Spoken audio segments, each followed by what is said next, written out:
The screen of the Redmi K30 Pro is something that a ton of people have been disappointed about. But in my opinion, the screen of the Redmi K30 Pro is the #1 reason that I want to buy it.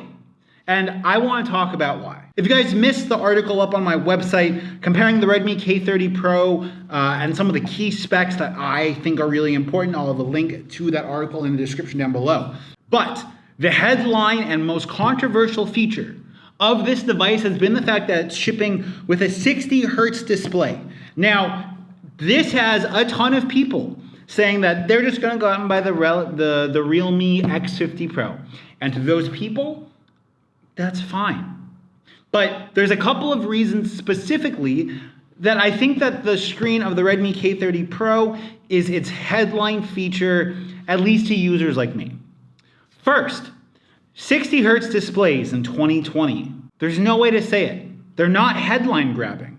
They're not giving us this artificially buttery smooth experience that we might be looking for. See, on Android devices right now, it's basically high refresh rate at all times or high refresh rate off. And there's not really like a screen rate variability type of like code that we have right now in Android. People that bought the Google Pixel 4 were so angry that Google clocked the screen at 60 hertz for so much of the usage. Primarily because of battery, but people wanted to have the device run at 90 hertz all the time. And when that's been enabled in developer settings, the device has gotten poor battery life. Even though a lot of videos still played back at 24 frames a second, and a lot of UI elements don't need to be highly refreshed. What Xiaomi Redmi did give us with the Redmi K30 Pro is a device with a screen that ultimately goes head to head with the iPhone XS Max screen. The contrast ratio, 5:1, is top of the industry right now.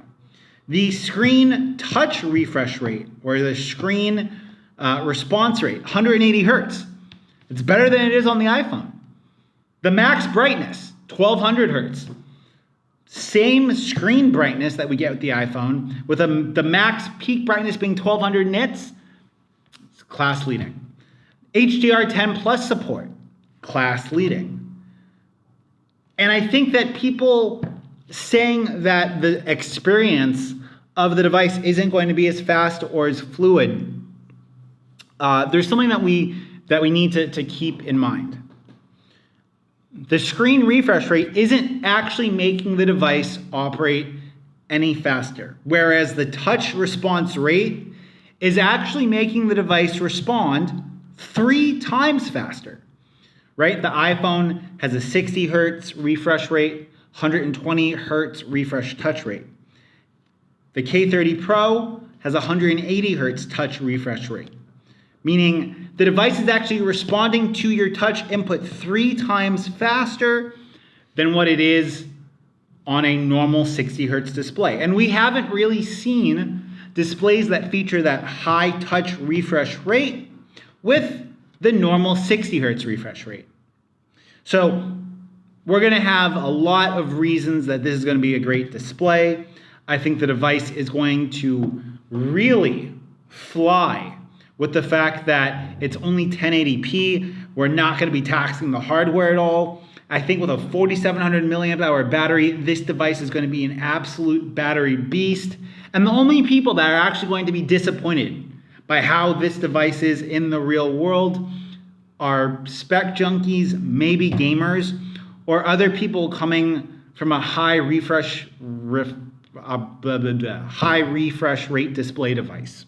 That's not enough of a reason to necessarily skip the Redmi K30 Pro. The Redmi K30 Pro is going to be my next device because I think it's going to be an awesome device. And until next time, it's been Mitchell.